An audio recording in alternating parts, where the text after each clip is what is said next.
From Pacifica, this is Democracy Now! Private Lavena Johnson in Iraq. She was found with bruises and burns on her body and a bullet hole in her head. The military ruled her death a suicide. Her parents believe she was raped and murdered and are calling for a congressional investigation. All that and more coming up. Welcome to democracynow.org, the War and Peace Report. I'm Amy Goodman. Army Private First Class Lavena Johnson would have turned 23 this month, but 3 years ago, the African-American teenager from Missouri was found dead in Balad, Iraq, just a few weeks short of her 20th birthday. Her body was found in a tent belonging to the private military contractor Kellogg Brown & Root. She'd abrasions all over her body, a broken nose, a black eye, burned hands, loose teeth, acid burns on her genitals, a bullet hole in her head. The Army labeled Lavena Johnson's death a suicide. They told her parents she died of self-inflicted non-combat injuries. But her parents never believed that story. They think she was raped and murdered, and that the Army's investigators ignored physical evidence that would have proved this. The Johnsons are now demanding a full congressional investigation into their daughter's death. We invited the military to come on the show. They declined. The Criminal Investigation Command told us that, quote, facts are facts. They stand by their investigation that concluded Lavena Johnson's death a suicide. I'm joined now from St. Louis, Missouri, by Dr. John Johnson and Linda Johnson, the parents of the slain Iraq veteran Private Lavena Johnson. They claim that she was killed. Again, the military says it was a suicide. We're also joined by former Army Reserve Colonel Ann Wright. She served in the U.S. Army for 29 years, was also a U.S. diplomat for 16. She resigned in March 2003 in opposition to the war in Iraq. Ann Wright joins us on the phone from Dallas. We welcome you both to Democracy Now! I want to start with Linda Johnson. Can you tell us about why your daughter went into the military and how you learned that she had been killed? Why she went in, because my daughter Lavena was a very patriotic person. She loved this country, and she thought she was doing something good. She thought she was doing something right. She first had discussed this with her dad. I was not in agreement with this at all, because I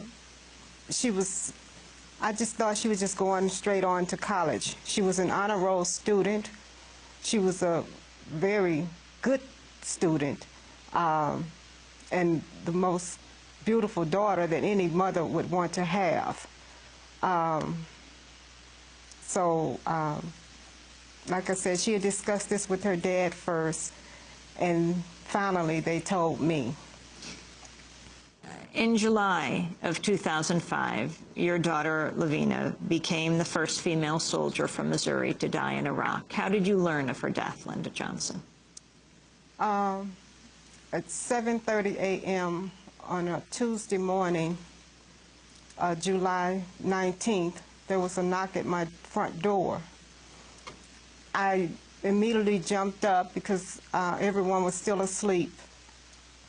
And I looked out the window, and I saw one soldier standing at the door.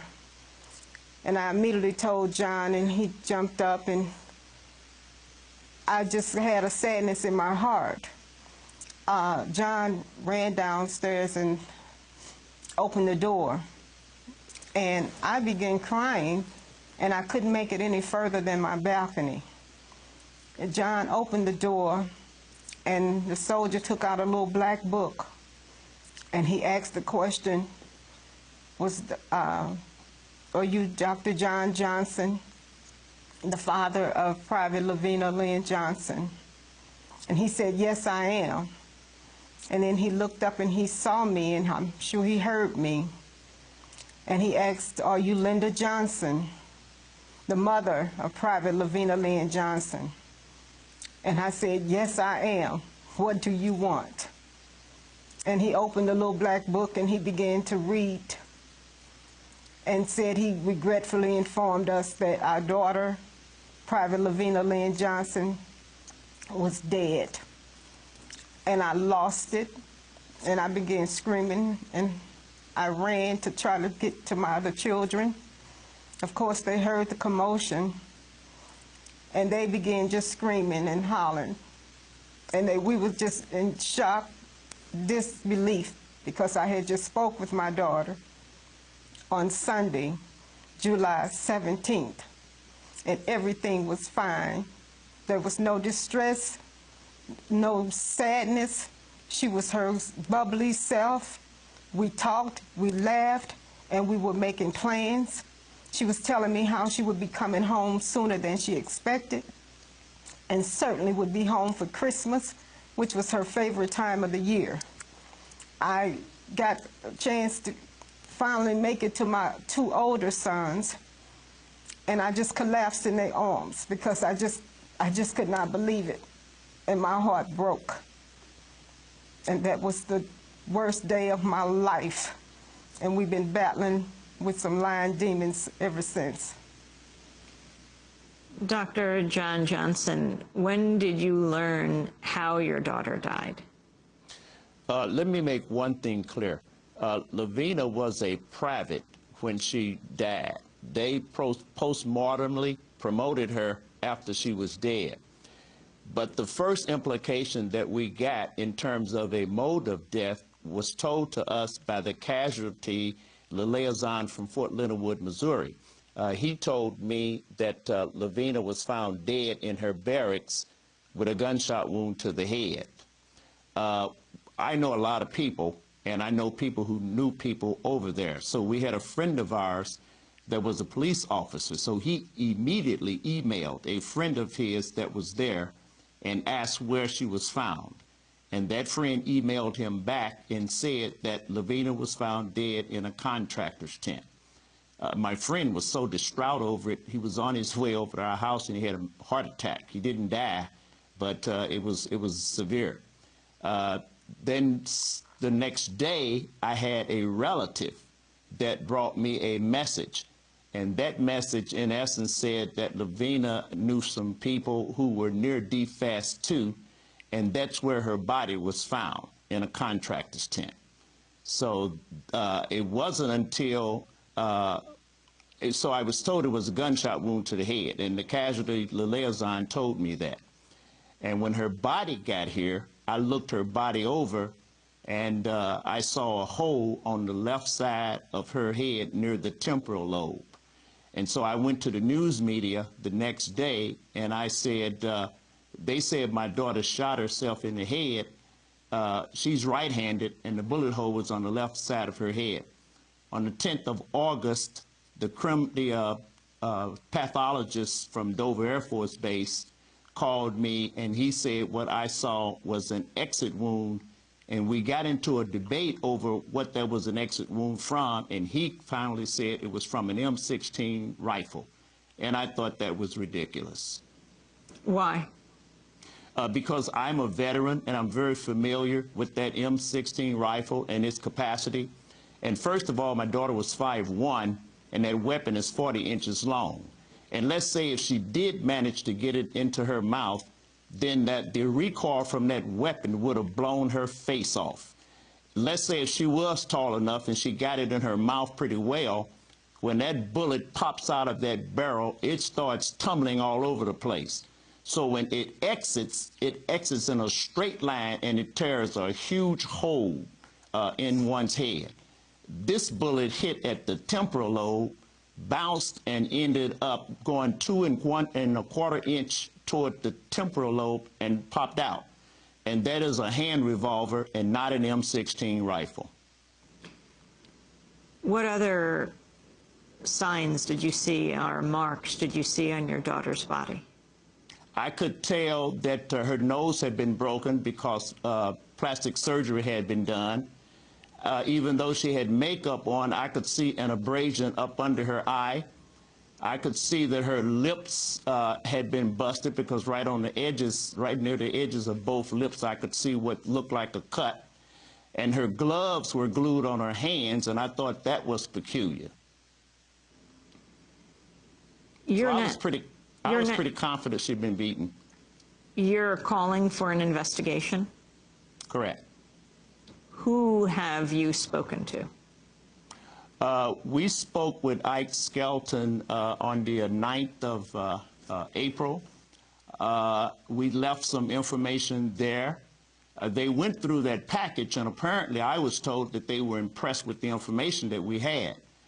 Then I understand a subcommittee went to the Army, and of course I don't know why they expect the Army to say, yeah, we're lied.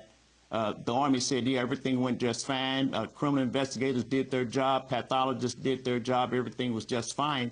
And I couldn't believe that I got a letter from the subcommittee saying that they felt that the Army's decision was correct, that it was a suicide. When we were back in Washington this past week, we got a chance to speak with Congresswoman Diane Watson. We talked, and we got some positive feedback from her. What makes you think your daughter was raped? The Army originally sent us black and white Xerox copies of everything, and they were airbrushed, so they tampered with those pictures.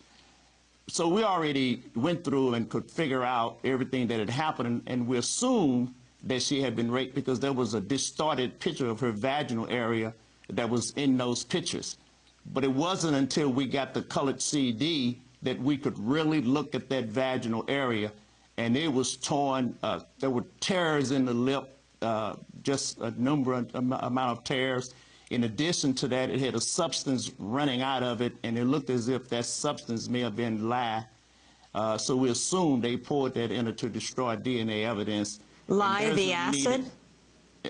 Yeah, it looked like it because it was lumpy, and we don't know if the lumps that we saw was the skin that had been burned or loose, or we don't know if it was because it sat around, whatever the case may be. But it was a horrible sight, and it was, you know, and you wouldn't do that if there weren't a rape involved. I wanted to bring Ann Wright into this conversation now. Colonel Ann Wright served in the military for many years. You're involved in this case along with a number of others. Ann Wright, you set up the meeting for the Johnsons to meet with Congress members. Can you talk about what you have found? Yes, indeed, Amy. We did set up a meeting actually with the Army to come into Congressman Clay's office to personally tell the Johnson family what they had found. They had never had a face-to-face meeting with the Army before. The Army refused to allow me to go in with the family, even though the family had requested that I do that. We have found through investigations of other deaths, you know, there have been 98 women, military women, who have died in Iraq, Kuwait, and Bahrain. 40 of them have died of non-combat incidents, as the military terms it. 19 of those 40 are under suspicious circumstances. 13 of them have now been termed suicides by the military. We know the military has misinformed many military families, to include the Tillman family. Karen Meredith, whose son Ken was killed by Iraqi trainees. Kamisha Block, who was shot in her barracks, and the family told she was killed by friendly fire, one shot. It turned out she was killed by 5 shots, and her killer, which was one member of her unit, committed suicide right in her barracks, and yet the family was not told this for over 8 months. So there's a lot of misinformation that's going on with the families, and I firmly believe that if we can get the Congress to hold hearings and require people to come forward under oath, that indeed we can get to the bottom of what happened to Lavena Johnson. You weren't able to go into the meeting? That's correct. I was there. I was the one that actually called the Army to say that the Johnson family would be in Washington, and they had requested a meeting.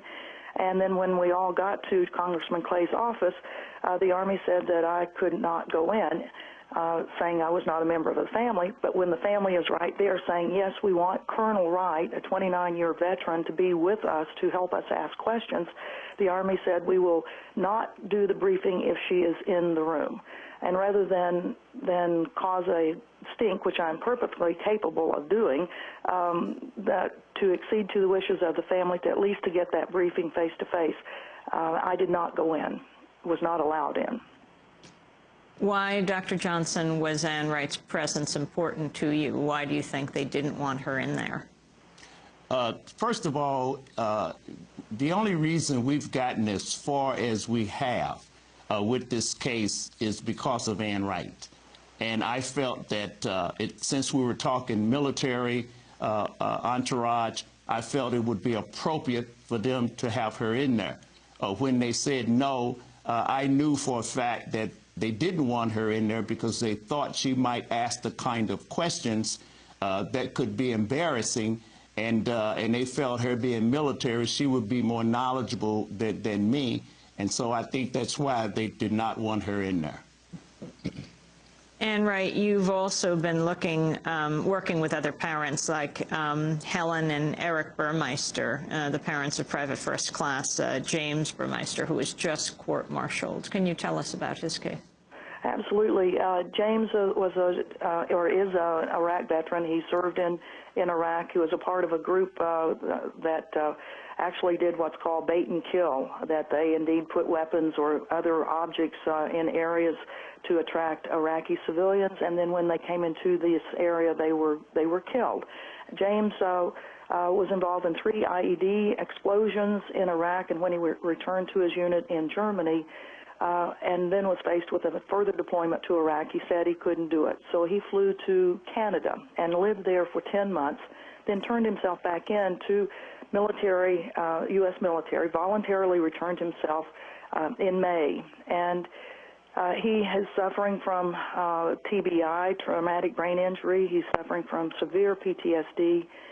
He was not given treatment for that while he was at Fort Knox, awaiting disposition of his case of having been AWOL for 10 months. On July 16th, the Army court-martialed him for AWOL and gave him 9 months in prison and a bad conduct discharge. We are certainly hoping that he will get some medical treatment while he's in prison.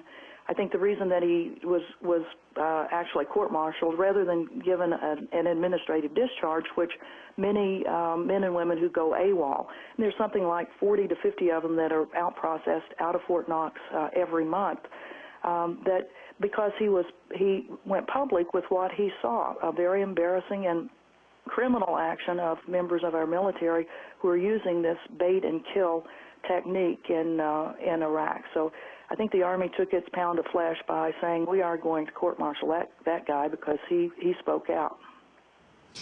Salon.com notes that Mary Tillman, Pat Tillman's mother, the famous football star who died in Afghanistan, the military had lied to his family for years about what happened to him. He died in so-called friendly fire, though they didn't say that originally. She said to the New York Times in 2006, "This is how they treat a family of a high-profile individual. How are they treating others?" Dr. John Johnson, since you've gone public with your daughter Lavena's story, other parents have contacted you? Yes. In fact, since we've gone public, there have been a number of cases that actually were exposed from other people who had suffered similar circumstances. In Missouri, St. Louis, for an example, when our story aired on KMOV, we had a number of people to call that station, and one lady came in and she actually said, if your company commander orders you to be in his quarters at 10 o'clock with your clothes off, what would you do? So we had that to kind of come open, and then in addition to that, Colonel Wright has put us in contact with several other cases where these circumstances are very, very, very familiar to what happened to us, and we've talked with these people. For an example, Tina Priest was a case that I had read on the internet, and it was terribly disturbing to me because it sounded so similar to my own daughter's case. Well, as it turned out, Ann put me in contact with Joy Priest, and we've talked on the phone a number of times. I've also talked with Major Gloria Davis's mother, Ann Washington, and she is really upset at how they've treated her daughter because her daughter was a major with 18 years in and was looking forward to getting out in 2 more years. Sarah Rich have really become a very good friend of ours, and her daughter, Suzanne Swift, was raped and then when she complained about it, she got locked up. And so these are the people that we are in contact with now, and we're supporting one another at this point. You mentioned the CD of the photographs of your daughter's body. How did you get that CD? Yeah, someone actually had a heart and put a picture of a CD-ROM in the black and white documents that we got. I wrote the Army and I said, hey, how come I didn't get a copy of this CD-ROM? They wrote me back and they said I wasn't entitled to it. I wrote them back and I said, no, you're wrong, because I'm next of kin. My daughter's dead and I'm entitled to anything that's pertaining to her murder. Then they wrote me back and they said their names on that CD and we have to protect those people's privacy. Again, I wrote them back and I said, no, if they are principal parties in my daughter's death, I'm entitled to their names. The Army at that point told me not to contact them anymore, to contact their legal department. So I went to Congressman Clay's office and I filled out a Freedom of Information Act to get that CD. And of course, when they had the Jessica Lynch Pet Tillman hearings, he announced at that time that he wanted us to get that CD. And so the Army apprehensively complied, and when we got it, we were shocked. Have you been able to talk with any other members of the military who served with your daughter to attest to her state of mind? I mean, Linda Johnson just told us about talking to her daughter on the phone. What about people in Iraq? I thought this was ironic. As I sat there on Thursday and listened to the criminal investigator read the charges in this case, he referenced 3 people. And as he talked, I recognized who those 3 people were. The male that he claimed was Lavena's boyfriend had actually been contacted by a news media person from a major network. And that person not only told them that he wasn't Lavena's boyfriend, that they were friends. Lavena told him she was taught not to have sex until she was married. And that young man also told the news person that Lavena was murdered. The person who did it had been admonished, but the Army is covering for him. The other 2 ladies that he referred to, both of them had called me. One of them had talked to me and said that Lavena was fine, they said they thought she was seeing somebody. That's what they said, sneaking off seeing somebody. And so when I asked them, I said, well, what makes you think that? They said, well, Lavena disappeared a couple of times. Well, that message that I got from Iraq told me that Lavena knew people on that post other than those 2 females. So I said, well, did you know they said Lavena committed suicide? And she said, no way. Now, the second woman called me the next day, and apparently the first one had talked to her. And so this woman said, I think they misunderstood us, Dr. Johnson, so we talked a bit. And so she said, did you get Lavena's money? And I said, I think that's a private matter. And she said, no, Lavena had a lot of money on her. And I said, I didn't get that. I got 3 pennies. She said, Lavena had a lot of money on her, and somebody took her money. So while we were in that meeting on Thursday, I said to the criminal investigator, she had money on her, and either the people who murdered her took it or CID took it. When I made that allegation, I got absolutely no response from them. Linda Johnson, what is it that you would like people to do? How would it help you to find out what actually happened to your daughter? We just need the people who are responsible. Well, we know that the people we're dealing with, they lie as easy as they breathe. So that's why we need the congressional hearing, so that people can be under oath and tell the truth. We want justice for our daughter, because I believe with all my heart my daughter was murdered. I cannot look at the pictures. I don't have to look at the pictures. I've heard enough from my husband, and it took him a while to even let me know the things that had been done to my precious daughter. And to know that my daughter was set on fire and somebody tried to burn her body, that was heartbreaking, heartbreaking. And the other thing, you know, we deserve closure. This is ridiculous for us to lose a 19-year-old daughter that loved this country, and then to have people not only to lie how she died, but to desecrate her character to make to justify a suicide. That is insulting. That is demeaning. And in addition to that, my family is under a tremendous emotional stress because of this. Fortunately for me, it's anger, but the rest of my family, they're hurt desperately. And these people act like they don't care. And that bothers me. They don't care. They put on a uniform and they say honor and integrity. They have no morals, no honor, and no integrity. And I don't know how to even sleep at night. I'm looking at the website lavenajohnson.com, and it says colorofchange.org is launching a Lavena petition, addressing the House Committee on Oversight and Government Reform and its chair, Representative Henry Waxman, to launch an investigation right now. Are you supporting that? Yes, and one of the reasons why we really appreciated that effort is because they did a final report on the Jessica Lynch Pat Tillman hearing and the admonishment of the Army for the way they came and was deceptive to Congress.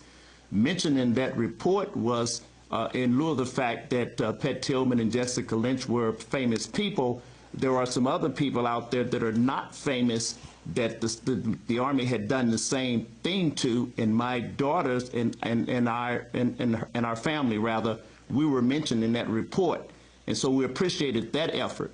When we were there, we had a brochure that we had made up, and the brochure is advocating that we get some congressional support.